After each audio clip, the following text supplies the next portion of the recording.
So I'm hoping everyone had a really great week. We're coming out of a very special week and going into a very, very special week. We're coming out of the week of Yutes Kislev, and we're getting into the week of Hanukkah, of Kaf Hei Kislev.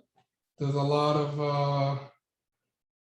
of great things are happening in the darkness of the year. We know that Hanukkah and in general this month is starting to be the dark days of the year, where it gets dark very early. And at this darkest point, the darkest part of the year comes Hanukkah, which brings a lot of light.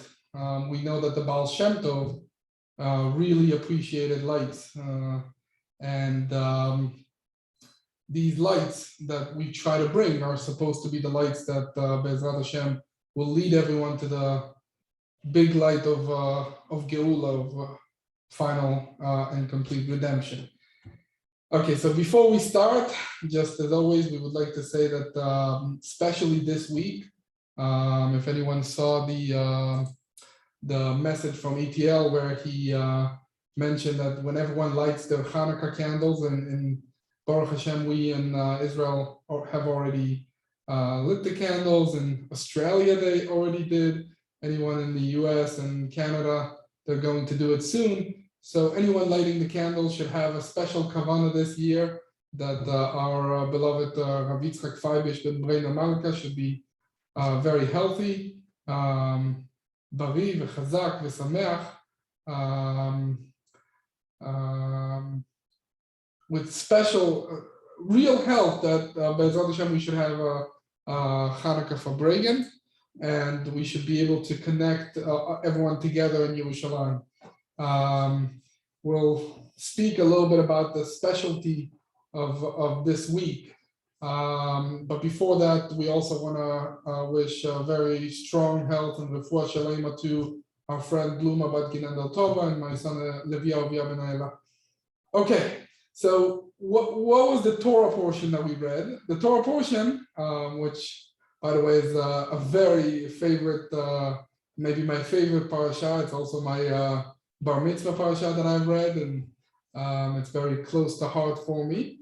And the Torah portion is Torah portion of Vayeshev, which starts when Jacob gets out of all his problems, and then after that starts the real problems, the problems of going down to Egypt. All of the seeds of the problems start this parasha. But also in this parasha starts the seeds of Mashiach.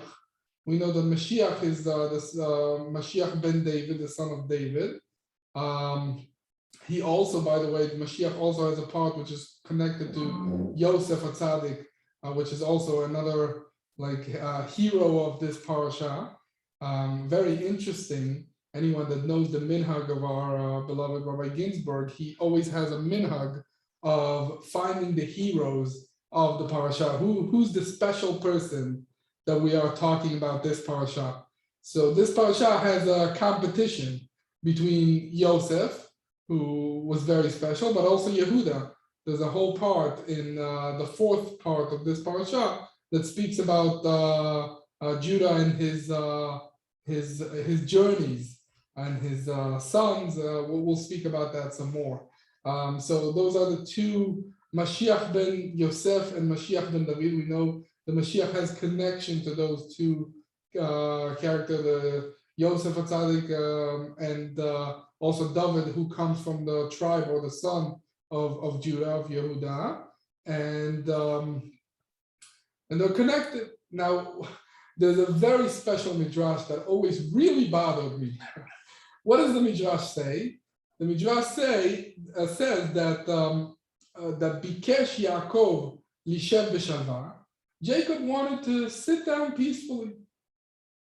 Amar lo HaKadosh Baruch Hu, kafatz alav rogzo shel Yosef, that right away jumped on him the rogez you can translate as anger maybe, but there's a bunch of different translations, but it's definitely high energies of Yosef.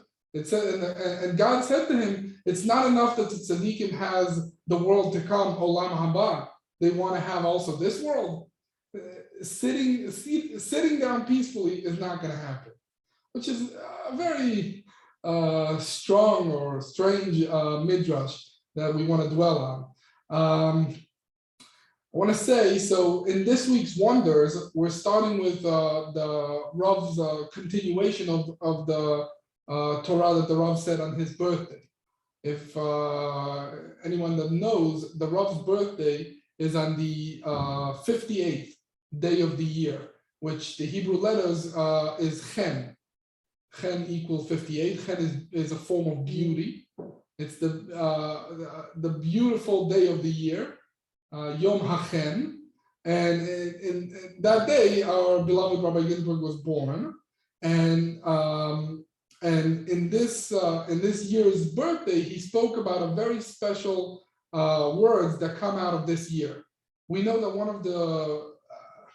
one of the famous minhagim, customs that we have as Jews, is to take the Jewish year and make different remazim, various different the simple translation that you want to say is hints, but different ways of seeing things in the year from the numbers or from the letters of the year. So in this year, which is Tafshin Pei Bet, if you take the Pei Bet, you can take the words, they can be the start of the two words, Ben Partzi, the son of Partzi. Partzi is Peretz. Peretz is a character that was born in this week's Torah portion, and he's the 10th generation up from King David. So now what is the simple translation of Peretz? Simple translation of Peretz is like a breakthrough, or you can also translate it as a breach. Why was that? The story is that when Peretz was born, Zerach was supposed to come out. He had his hand out, and right before Zerach came out, Peretz quickly was born. And when they saw that, they said, "What are you doing? Why are you breaking out so quickly? Why are you pagatzta lecha paretz? Why are you let's call it, in the simple sense, it's not a good thing, it's a bad thing. It's like a burglary, you can translate it, or a breach, or you're basically you're too hasty, you're coming out too fast." They called him Peretz. Now this Peretz, who was the son of Judah from the special story that happened there, and this Peretz is the great-grandfather of David. Now, the word Peretz, ufaratz, that he floats, to breach or break through, is already in the very special blessing that Jacob had, ufaratzta yama vakel matzafon vanegba, which the Lubavitch Rebbe really had a very strong connection to. Also, Paratzta, the simple letters numerically are 770. That's the place that our previous Rebbe, the Rebbe Vayatz, chose to make his main stronghold in America, 770 of Eastern Parkway. But it's also to breach, to break through. And your Vayazarachaka Afar Haaretz, that the nation, the sons of Israel, of Jacob, will be many, but also will be breaking through to all four corners of the world, which was very special. We know of another breakthrough when we, the nation of Israel, got out of Egypt. We were standing in front of the sea of the Yam Suf, and there was water, and behind us was the Egyptians. And the special miracle of breaking the sea, this ufaratza, this breach of the sea, it happened in the merit of Nachshon. Nachshon was the head of the tribe of Judah.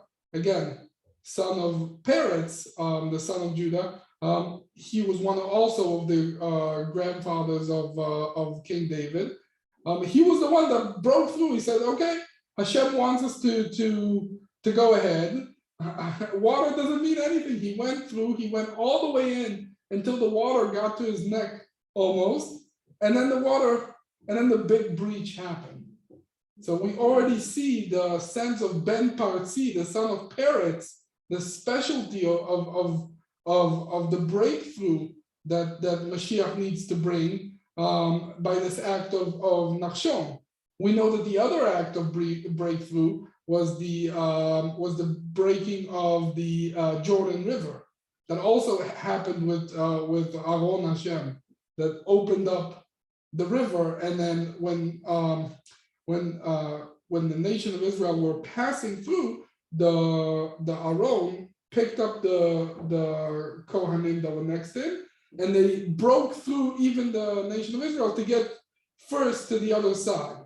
So we see a very special meaning to the breakthrough of the water.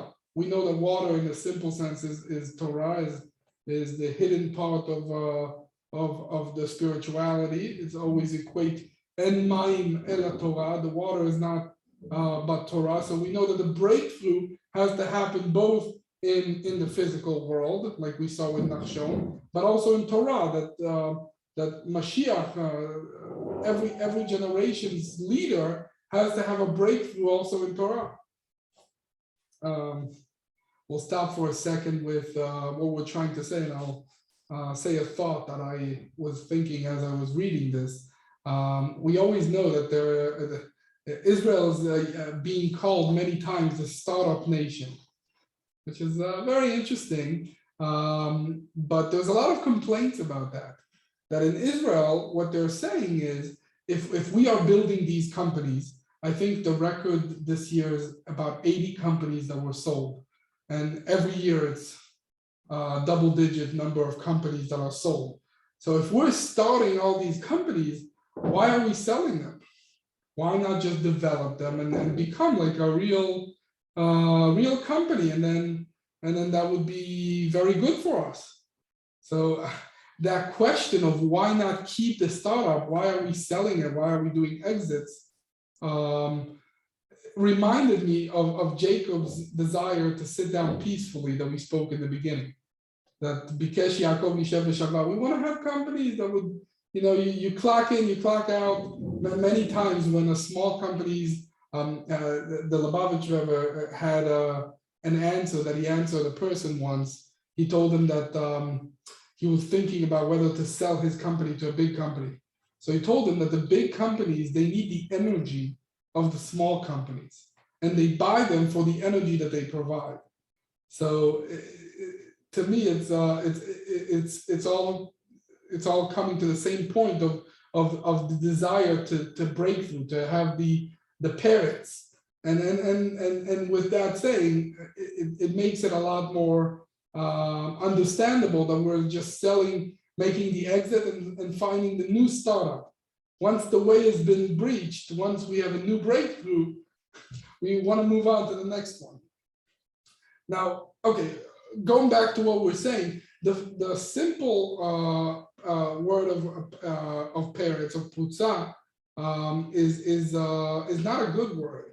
It's used in the simple translation of a putza is a prostitute, is someone that does not go based on the regular borders that mankind have for themselves. And in the simple story of what happened there when Tamar was given to the sons of Judah, and the first son passed away, and the second son passed away because they sinned. They did not want to have children with her. So then she was sent off, and and in order to have children with Judah, she had a whole story where she dressed up as a prostitute, and that is the story of how Peretz and his great grandson David afterwards were born. And there's a famous midrash about that we'll say it also, even though It wasn't brought right there, but I think it's a very special midrash that should be mentioned here. That the midrash says like this. I'll read it from inside. Rabbi Shmuel bar Nachman patach ki anochi yadati et hamachshavot. God says, I knew the thoughts. What are the thoughts? That the tribes, Shvatim hayu oskim b'mechirato shel Yosef. The tribes, what were they contemplating? What were they thinking about all these years after the sale of Joseph? They were thinking about the sale of Joseph. They were all into it and couldn't think about anything else. Vayeshev haya asuk b'sakor v'tanito.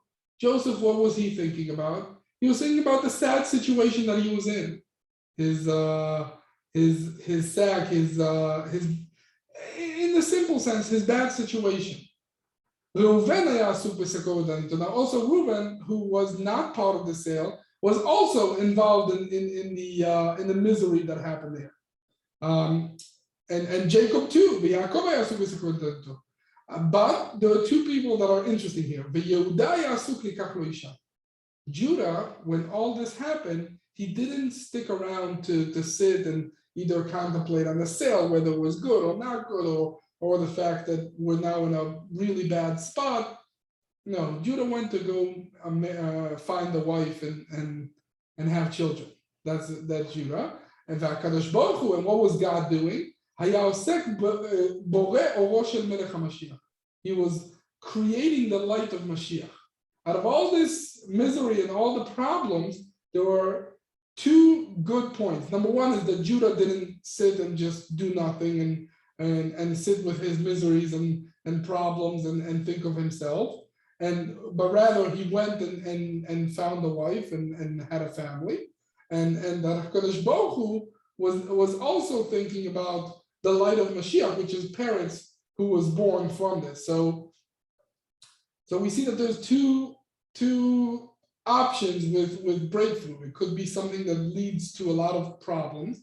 We know that Hanukkah, one of the things that we're celebrating is that when the Greeks came into the temple, they breached the walls. They had 13 different breaches in different spots.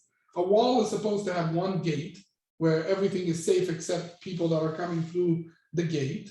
But the Greeks, they had breaches. They had pratzot. If people remember, we spoke a couple of weeks ago about pratzot Teshev Yerushalayim, about the breakthrough of Jerusalem, just going out of the narrow space that it is and getting larger and larger. And it's beautiful, by the way, if we see today's Jerusalem versus the old city, it's amazing how large it has gotten, but that's nothing compared to Jerusalem of the redemption. So within Mashiach, and this is all coming from the first part of the Wonders of the Week, where Rabbi Ginsburg's birthday, he explained about the Ben Partzi. So it's a very deep shiur that Rabbi Ginsburgh gave about the numerical values and also the need for a breakthrough. There's two sides to Mashiach. There's Nitzotz Mashiach, the spark of Mashiach that we all have, and we want to bring out of every Jew to have a spark of Mashiach. And there's the breakthrough of Gilui Mashiach, the revealing of Mashiach. So what is the difference between them? There's a famous question about Abraham when he had his hardest nisayon, the hardest trial that he went through was giving up Isaac. Baruch Hashem, at the end, we all know there was a happy ending to it. But when Hashem asked him to bring Isaac to the altar, that was the biggest triumph that Avraham Avinu had. Why is it so big? What is so special about giving up yourself? I mean, we know there's a sikha where the Rebbe speaks about this. He asked that every soldier, even in any army, is asked to give up his life. And any commander gives up the soldier's life. What is so special about what Abraham was doing, except for the fact that he was the first, and that broke through for all of us, as we are explaining here. But the specialty is that Nitzotz Mashiach, having a spark of Mashiach, willing to give yourself up, that's one thing. That's fine. The Rebbe would say something, the leader would say something, and we have to follow. That even soldiers are expected to do that. But Gilui Mashiach, the revelation of Mashiach, the Nisayon, is to think outside the box, to be to have a breakthrough. And there was a very famous and tough sikha that we spoke about also of Tafshin Nun Aleph, that the Rebbe said that I did my part, which was an amazing thing to say, that the Rebbe said that I did what I had to do. Now you, and he turned to the people in the room, now you have to do everything that you can to bring Mashiach. And what he asked them is to get out of the mode of Nitzotz Mashiach, of having a spark, of doing what you're supposed to do, and come to Gilui Mashiach. Gilui Mashiach is a breakthrough. Ben Partzi, in the Lachadodi, where it's brought down, Ben Partzi, Aliyad Yamin Usmol Tifrotzi, you should break from the left and the right, Ve'et Hashem Taritzi, you should admire God, Aliyad Ish Ben Partzi, by the man, the son of Peretz, Ben Partzi. But this is only secondary to, before that we said, Aliyad Ben Yishai Beit Alachmi, the son of Yishai. We know that King David, Rabbi Ginsburgh explained, there was a tselem within King David, that tzaddik is himself, David HaMelech, and the lamed surrounding him is his father, Yishai, Ben Yishai, but the higher surrounding, the makif, the things that surround him, the concept that is much stronger than the close surrounding, which is called the mamala, which fills out his being, but rather the makif, the larger surrounding of King David is the son of Peretz, which was 10 generations up. Let's try to bring it in the simple sense. We have David, King David. If you want to look at him and say, how did he get to be King David? The easiest thing to say is the son of Yishai. We know that Yishai was one of the greatest righteous person in the world, that he only died because of the first sin of the snake. So the son of Yishai, okay, great. He's got a nice family, a nice yichus, a good place to come out of.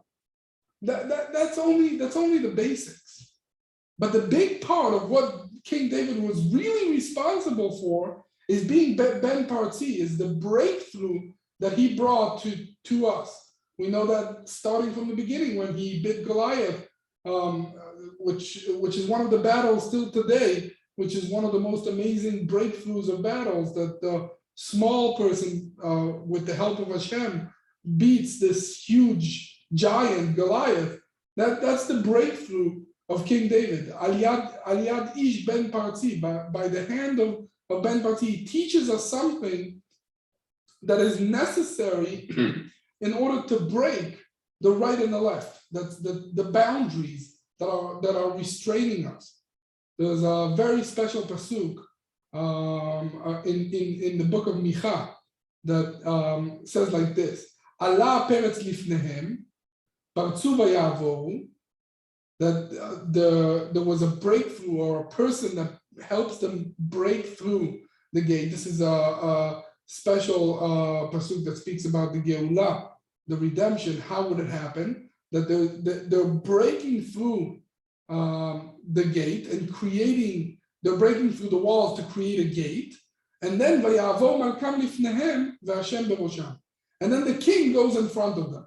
So we see that there's two stages here. There's two explanations to this pasuk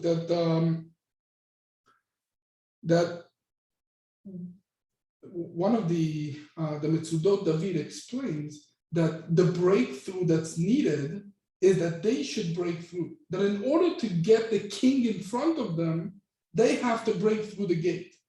That's part of the prophecy of Micha, that in order to be able to have God and the king in front, you have to break the gate. just like he says in the pasuk,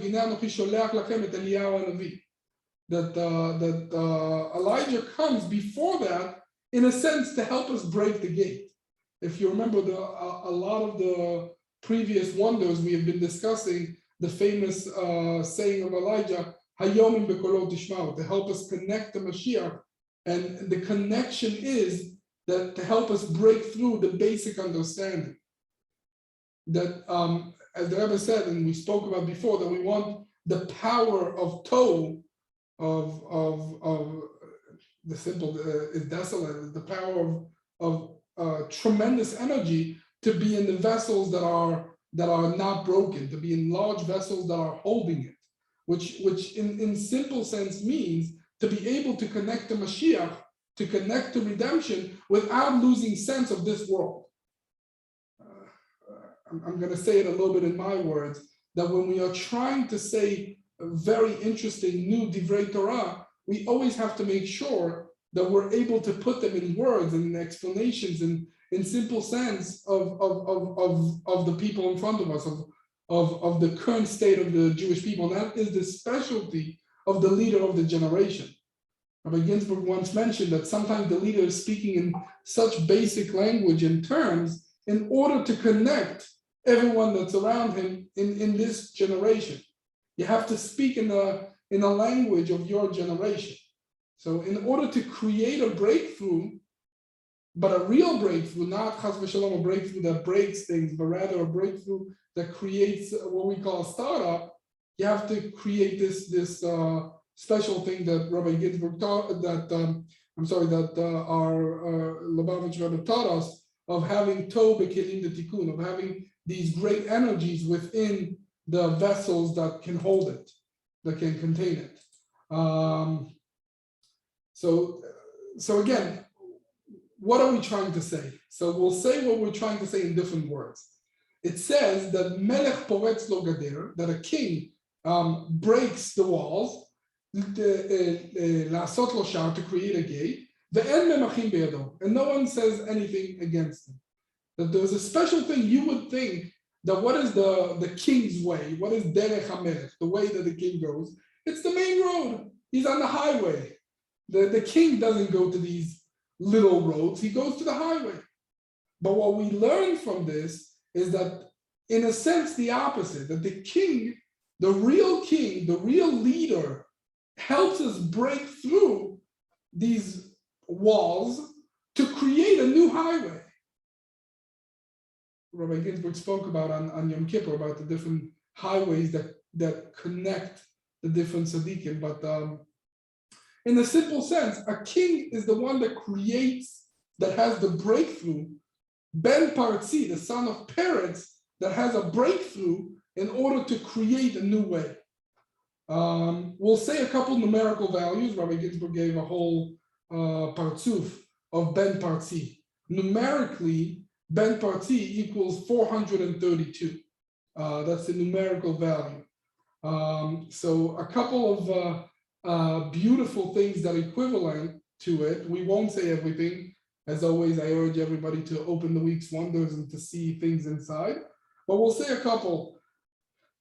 First is there's a very special pasuk.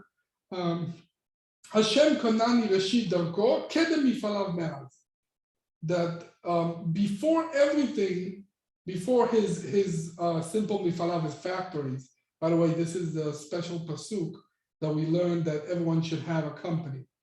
It's a kedem mifalav me'az, that just like Hashem had his factory, his creation, his world. If we want to connect to it, we need to have our own company, which, by the way, this generation is really great with every person almost opening his own company, which is very important to us. But the special word in this pasuk is kedem, before, or in the beginning, or first.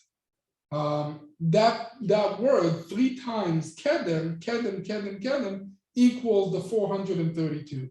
Why is that so interesting to us, this numerical equivalent? Is because if you ask enough questions, one of the breakthroughs, and this is in my words, but I think that's what one of the things that the Wonders is trying to say, that if you really ask what was before, there's stories of special tzaddikim that asked their father what was before, and the answers they took with them for their whole life. But asking questions, asking tough questions, and asking real questions that sometimes, a grown-up doesn't ask these questions, only kids ask them. But asking real questions can lead to a much higher place than the place that we're in. So one of the first breakthroughs that we want to have, which Rabbi Ginsburgh puts in the crown part of the different numerical values of Ben Parzi. One of the first things is the breakthrough of asking questions, of asking what was here before. So that's number one. The other numerical value of Ben Parzi is Aneni B'merchab. We know in the shofar, we blow from a very small part, and the shofar becomes much bigger. So having that coming out of a very tight place, and the breakthrough, we want that after the breakthrough will be in what I call the highway, Aneni B'merchav, in a wide road, in a wide place. So one of the things that we want to try to have by these breakthrough, by Ben Parzi, is to create a wide boundaries and much more open space for us to be able to bring this redemption. So it's one of the things that we should thrive to be, Ben Parzi, to break out of the boundaries that confine us and put us in really small places. There's another numerical value, which usually I don't dwell on because it's a part of Kabbalah. In Kabbalah, one of the deepest parts of Kabbalah is the 7 kings of Tov, the 7 kings that lived and died from Edom. One of the kings is Bela ben Beor. That's his name. And that name is the equivalent of Ben Parzi. What we learn from this, what the Rabbi Magid teaches us, is that there's 2 parts, and I'll say it in my words, 2 parts that really could ruin it. They could ruin the Ben Parzi. What are they? One part is ta'avat achila, the desire for food, and the other part is anger. I think, to me, it looks like 2 boundaries that keep you. If you get angry, which is the boundary of fire, of breaking, or if you get to be too inspired by your heart's desires, which to me is more the equivalent of sleeping, of eating, of getting into the physical parts of this world and letting them lead you, then chas v'shalom, the energy that's supposed to lead you to a breakthrough is going to be broken. We spoke about this last week, that in order for the energy to be focused, you have to control it. And the control is overcoming the desires either for anger or for food, in a sense, that too much of your heart desires breaks that energy that allows you to have a breakthrough. So it's a very special Kabbalah part of numerical values. But the last numerical value that I want to speak about is Baal Nisayon, one that has experience. Baal Nisayon equals the same 432. En Chacham, there's no one wise as Baal Nisayon, as someone that has experience. So Ben Parzi is someone that really does not let, and we spoke about this a couple of weeks ago, does not let his experiences take over him, does not become chas v'shalom, does not become pessimistic or small-minded based on his experiences, but rather to continue to have a real breakthrough, you have to know how to fall. And that leads us to the second part of this week's wonders. I don't know how much time we'll have. I'll try to make it really quickly. Again, we just had an oversight of the first part where Rabbi Ginsburgh in his birthday spoke about this year connecting to Tafshin Pei Bes, Ben Partzi, the son of Peretz, and what that and a little bit about what that could mean to us. The second part of this wonders that I want to speak about, and again, there's a bunch of other parts that I urge everybody to really try to open up and read a little bit, is the secret of falling. As we said, Baal Nisayon, someone that has experience. There's a saying that I really like, that from experiences you learn, but education is expensive. That's to me, it's a very beautiful way of saying it, that you have to go through things. Whenever you're doing something in this world, you have to fail. Failing is a complete part of this world, of this place that we're in. In order to succeed, in order to have a breakthrough, as we spoke about, you have to be willing and able and ready to fail. And this failing is actually a core part of this week's Torah portion. Where do we see it? We see it first by Joseph. Joseph was the beloved son of Jacob, had everything he could want. He was studying with his father. He had special clothing. He had everything he wanted. And then all of a sudden he starts falling and falling and falling. Things happen to him. First the brothers hate him. Then they put him in the pit, and then they take him out of the pit and they sell him, and they sell him as a slave, and he goes down to Egypt, and all the things that come out of it, up until the good ending, the happy ending, that he becomes the king, the second to the king, but the king, in fact, of Egypt, which was the biggest empire of the time. So that was Joseph. But there's another person that falls. We spoke about this a little bit in the beginning. There's the Judah. The brothers appoint him to be their leader, and he had some sort of compromise that he came up with of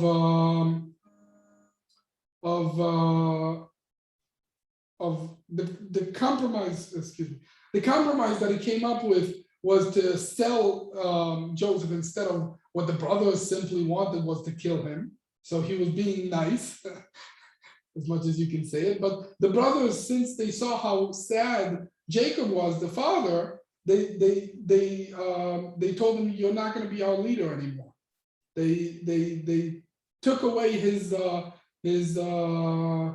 position of being the leader, and Judah didn't dwell on it, as we spoke before. He didn't sit and get into his misery, but rather he right away went ahead and got out of the area. Excuse me, 1 second.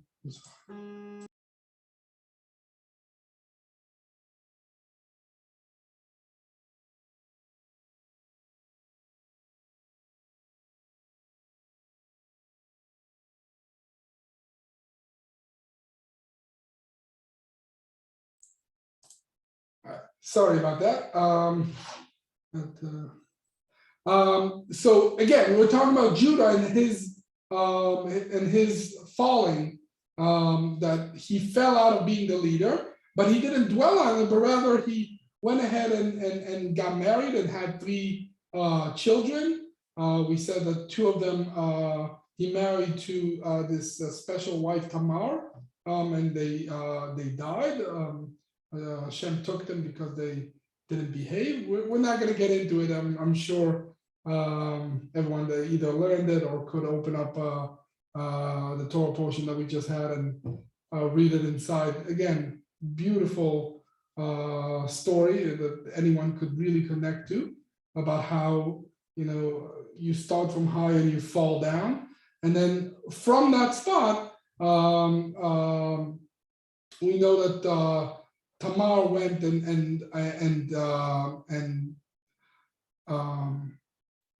acted as if she was a prostitute on the road, and she looked for Judah, and then she had 2 sons, twins with Judah, and then the twins were born. That's the Torah portion part. But there's a very big secret that we are taught by Rabbi Yitzchak that Rabbi Ginsburgh explains from the secret of the neshama, of our soul coming down to this world, is the secret of the birth of these twins, of the birth of mainly parents. And it's explained in 7 stages. The first stage is the stage where the neshama is with Hashem. It's the highest stage. There's no separations and no walls and nothing bad is happening. It's just good. And then the neshama comes down to this world and is sitting in the mother's womb. And we are taught that when it's sitting there, the Midrash says that it has a light over its head and it has an angel teaching it all the parts of Torah. So we would think that's a beautiful place to be, sitting with an angel and having all the food and water that you need and everything. Everything is great, but it's still not the highest level. It's going down from Binah to Chesed. And we won't dwell on it. We have little time. So we'll just say the stages and then we'll say how we can connect to them. But the second stage after that is, we say right before the birth, the angel gives a slap to the baby and the baby forgets all the Torah that he's learned. And then why is he doing that? Why is the baby so, what is the gvura, the might part of this part? That the baby wants to come out. It learned that there are so many mitzvot. There's a story of the neshamos. When the neshama comes down to this world, it sees the neshama going up. So the neshama comes down, asks the neshama going up, what happened there? How was it? And the neshama going up, it says, you wouldn't believe. You can have the one mitzvah, one part of clothing of tzitzit. You can do the biggest thing that if the world to come would have a tzitzit, it would burn from this how strong of a connection you can have to Hashem. So the neshama going down says, okay, that's great, but the neshama going up says that no, but you can die before you can have your neshama go out before you get to the mitzvahs. Meaning it's very hard. But the neshama sitting inside is saying, I don't care, I want to go. That's the gvura, that's the might. And when it comes out, there's a very special part that the neshama comes out, that it's ready, it's whole, it's pure. There's a very small, either small time or small part of the beginning that is very pure, very connected. Again, it's not the connection that we've had in the steps before, but it's still a connection with Hashem that's before everything that this world has. After that, we have the separation that we have, the fact that we need food and drink and many things of this world, and that comes the temptation of the netzach and hod, of everything that we have to do in this world. But within that part, we have the choice. We have the choice of doing good. And how do we get to that choice? We get to that choice in the birth of parents. We learn a secret that Zerach took out his hand and then brought it back in, and then parents was born. That what this symbolizes to us is the whole time that we're alive, we can see how this world is ending. It's not real. It's everything, you work very hard, you have a lot of money, you have a lot of pleasures, whatever it is that you're looking for in this world, it all dies. It all comes to an end. It all rusts out. There's nothing that's real, nothing that's staying. And when the neshama, when the person realizes that, many people that do tshuva say that is a very strong part of their tshuva, is that they realize that this is not leading anywhere. They have a reshima, they have a small remembrance of the specialty of what happened before, of what the neshama, what the potential of the neshama is. And this world, this is not it. And with that, you can have the choice and the strong choice of doing good. And with that choice, right after parents was born, Zerach was born. Zerach is like a new light. That is the light that Hashem brings on us, that is real, much more than what we can do, a very special light that comes from above. We ran out of time. I did want to say that you can think about this process in part of every decision that we make. You can think about this process of having an idea in our mind and then trying to bring it out, and then all the troubles that come to it. And at the end, when you have the breakthrough, when you make the exit, as we spoke about before, that is a whole nother level. And that's the special light. And we look for the biggest exit that we're looking for is when Hashem would have the redemption. We're selling this world in order to bring the world to come, which is a much higher level.